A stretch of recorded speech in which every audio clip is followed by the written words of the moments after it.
Got it. That's perfect. Whatever comes out, comes out. Yeah, nice intro there, Samantha. Roberto. Welcome to the Luke Farr Show, a show to motivate, educate, and inspire a next generation of leaders. Thank you very much for coming on the show.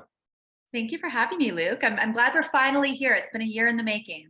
It has been, roughly. Yeah, it's definitely been about 12 months of back and forth, but I'm glad you're here and looking forward to this conversation. For the audience out there, some context about you. You're an intuitive coach and mindset mentor. You've done your mastery method coaching, a yoga teacher, Reiki healer. You've featured in Savannah East, also Life Coach Magazine as a featured coach. You've been interviewed on radio by TSN 690 and also on Dr. Kim Foster's podcast. Quite a few accolades there, Samantha. Your role is effectively to help people unlock the blockages that are keeping them from living their best life. The term best life is very subjective. I mean, how do you define living your best life, Samantha? For me, when I think about living my best life, it really comes to, and I love that you said it's subjective because that's it. At the end of the day, what you're going to think is your best life, what someone else is going to think, it's all going to have a different lens to what you want. But it's honoring what feels good for you. For me, it's aligning my mind, my body, my heart, and my soul.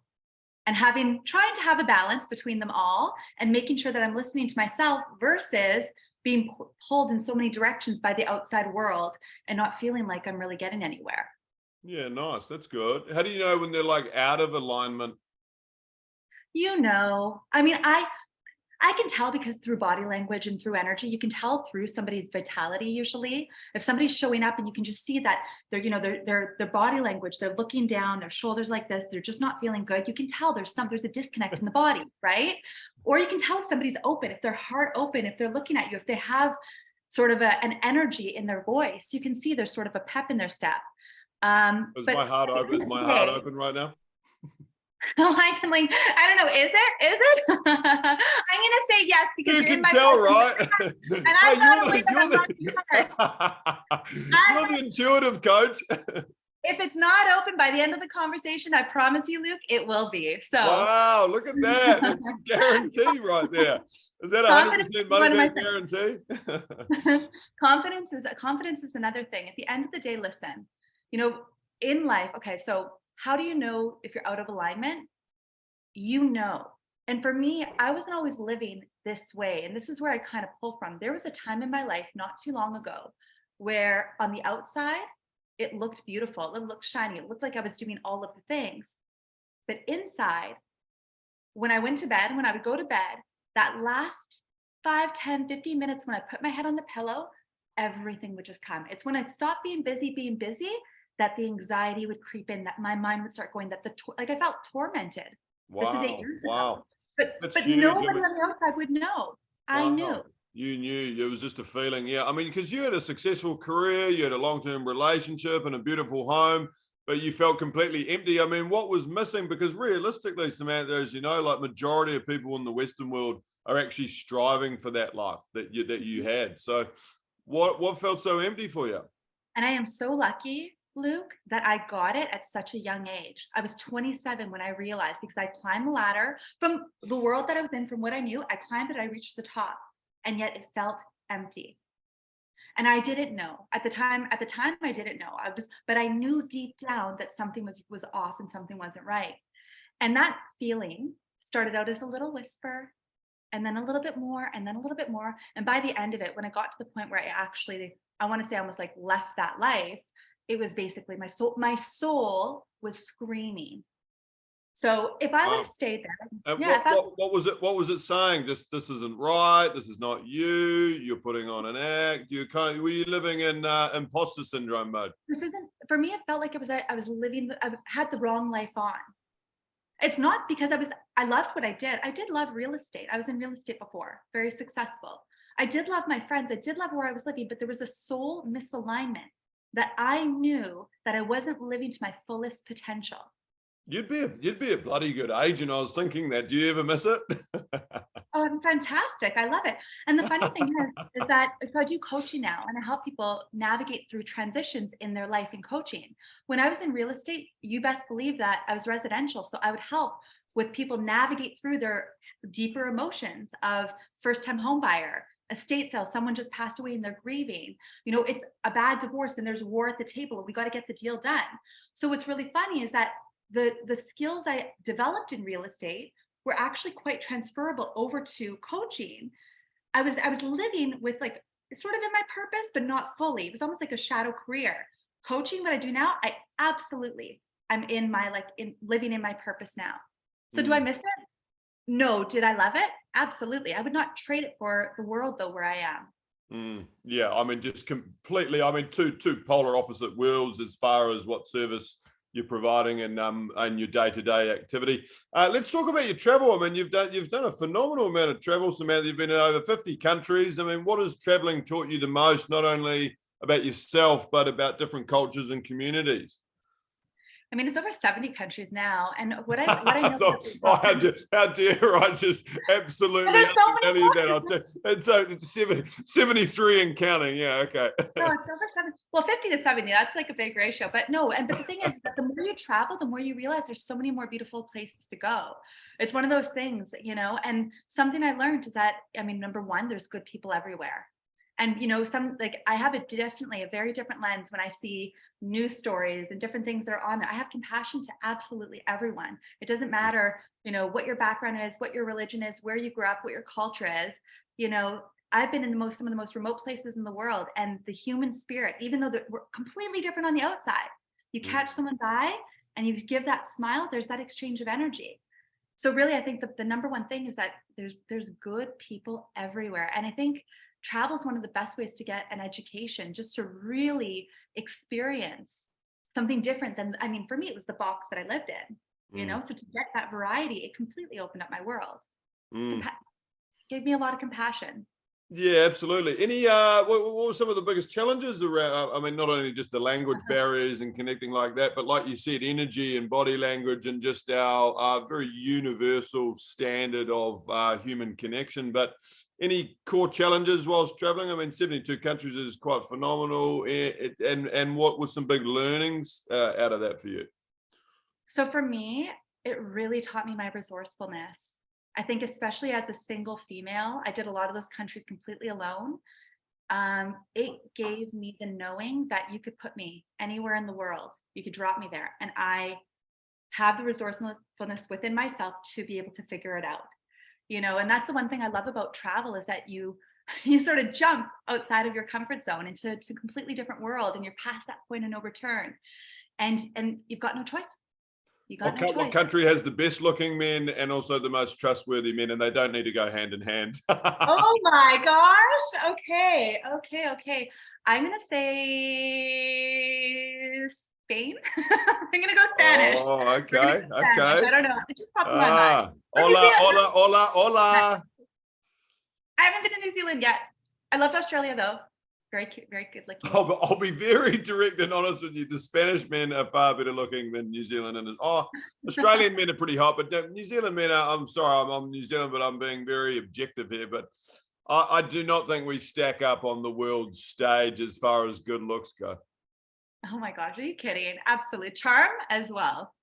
Oh, yeah, true. Well, yeah, sorry. I mean, we were just talking about physicals and aesthetics here and not like someone's energy and vibe and personality. But, okay, Spanish. Yeah, okay. What about the most trustworthy? Oh my gosh, you're asking. We have digressed, but that's okay. I'll put an intuitive coach on the spot. I'm going to go to I'm going to go to Thailand.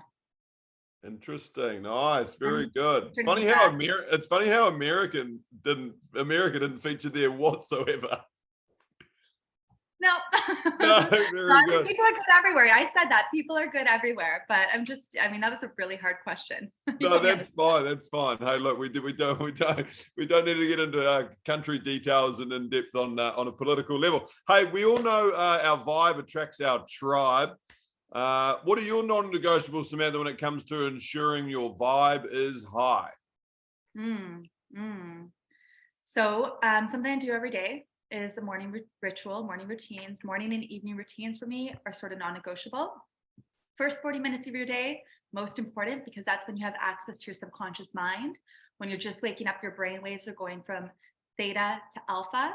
And so you will find me meditating, journaling, doing gratitudes, doing my vitamins and minerals, like all of the things just to make sure that I'm starting my day from a certain baseline. And then by the end of the day, I'm ending it with the intention, like looking back and reflecting on how did the day go, what could have improved, and set an intention to how I want the next day to go. So that's one thing I would say, to definitely set the baseline of the vibe, to elevate it, having fun. Yeah, nice. I like that. You seem like you've got a lot of tools for someone that that seems to live a. I mean, I follow you on the gram, and you live a pretty hectic life, and you're very, very busy and things like that. Like, what are you doing when you do get into those very stressful situations and things are overwhelming? Like, what tools are in your tool belt, and also to share with the audience out there, you know, when someone is bridging next to fight, flight, and almost into panic mode, and really when the cortisol levels are too high. But what do you do? Like, yeah, what are some of the tools in your tool belt to ensure that you're keeping cool, calm, and collected? So I always say the number one tool that we have, it is absolutely free and available to everyone. And it's so simple that we forget about it, especially when we're in that sympathetic mode. It's our breath. Like really allowing yourself to breathe. Like if you were just to check in right now and see, like, track your breath right now. Where are you breathing, my friend? I didn't sleep that well last night, so I'm probably doing a bit of upper chest breathing. But yeah, I got a breath coach. I have definitely been focusing more on the diaphragmatic breathing, and I do my breath every night and every morning. So belly breathing, the number one thing, as long as you keep the breath going, it will help keep you in the present moment. What happens when we get anxious, or, you know, our shoulders are starting to go up, our hearts are closing, our minds like to run to the past or the future. So if you can keep your mind here, if you can stay in the presence, that's where all your power lies. So I think like moving the body, using the body as a tool. Sometimes if I'm feeling like really down or off and I have to, let's say before this, if I felt like a pile, but I had to do this interview, or got to do this interview. I love that. I love nice change of words last minute there. You're like, I had to. Wow, had to is like a chore. But I'm bringing up a hypothetical situation. If I was feeling I'm just teasing. Yeah. I wasn't. But if that was the case and I had to do something because we have responsibility, like at the end of the day, you know, we could be like a spiritual chick, but in a modern world. True. But yeah, let's be honest, you couldn't wait to be on the Luke Farr show. You were just like, you had a sleepless night. You're like, I cannot wait to be here at a show in New Zealand. I've been waiting over a year for this. But what I would do if I'm feeling down, or sometimes if I don't feel great, because I do, like I'm booked up with clients, I have group programs I run, I'm serving all of the time.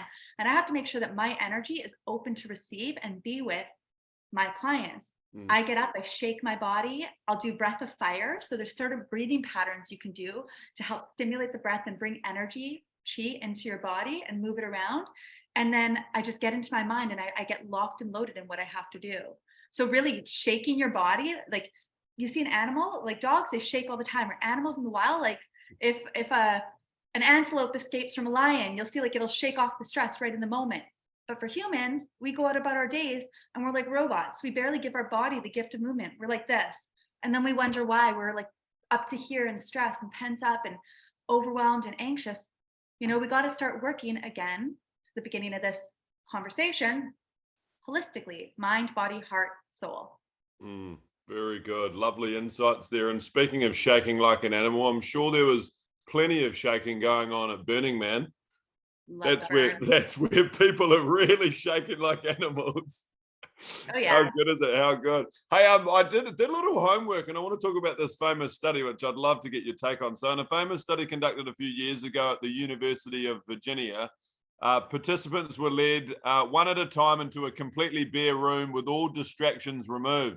They had no phone, no books, no screens, and they weren't allowed to take a nap. Electrodes were fitted to their ankles, and they were left alone for 15 minutes. It was an opportunity to kick back and relax for a short while. So the audience probably ponders, how did it go? Well, before being left alone, participants were shown how to press a computer key, which was wired up to a machine that delivered an electric shock. You might be surprised, but having tried it once, no one would want to do it again. Wrong, because in fact, 71% of the men and 25% of the women gave themselves at least one electric shock during their time in solitary. And one man shocked himself a shocking 190 times.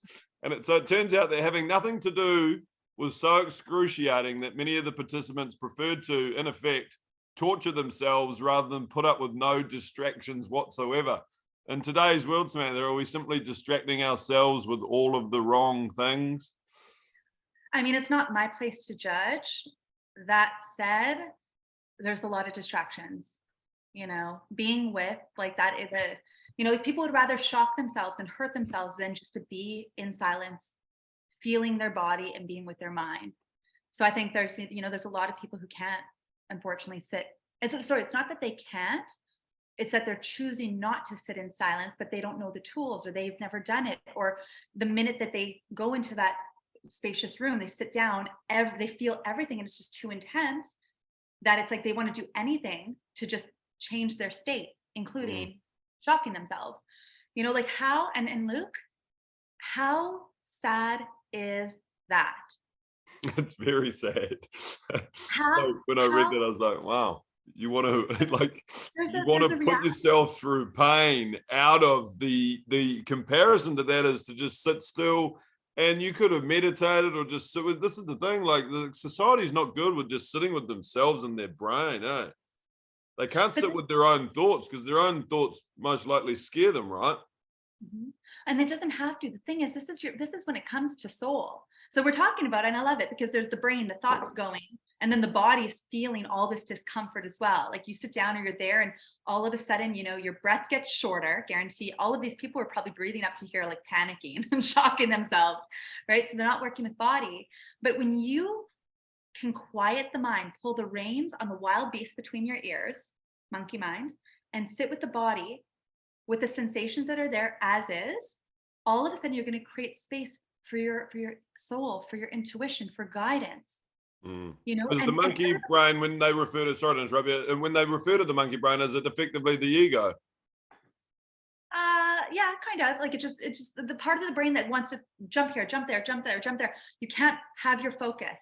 And we're seeing it especially with social, like with our phones. It's not helping because, even with social media and whatnot, we're training our brains for such small span of attention. If you've watched this entire you're just effectively flexing your new nails right now. That's what you're doing. You've just got your nails down. I know. I'm onto you already. I'm onto you. I literally went to the nail salon right before this interview, so that's really funny. You actually called that out right. Hey, look good, feel good, baby. I'm all about it. I'm here for that. So good. Love that. Hey, you've worked with many different clients around the world, Samantha. What's the most common theme amongst them all when it comes to the blockages and what's holding people back? Is there a theme?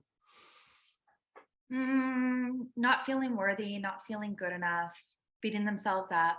Like just really, like life is good. And a lot of the clients I work with, life is good. They're doing well. On the outside, it's like, I've got this, but I feel empty. And I don't know why.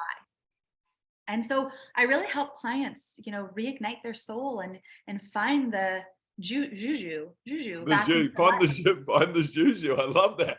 I love that word. I actually do use that word on a regular basis. Samantha, Roberto, that is all we have time for today, sadly, but we are going to get you back on seriously to do a longer piece. I would like to dive deeper. But nonetheless, some really great insights that we've covered today. And thank you seriously so much for coming on the show. I really have appreciated your time. Pleasure's mine. Thanks, Luke. Where can people find you? Just give us the tag to the website. Oh yeah, the website, or even on Instagram at Samantha Roberto, and website at Samantha Roberto. Find me there. I'm around. Fantastic. Thank you. I'll just hit stop recording, then we can do a little debrief.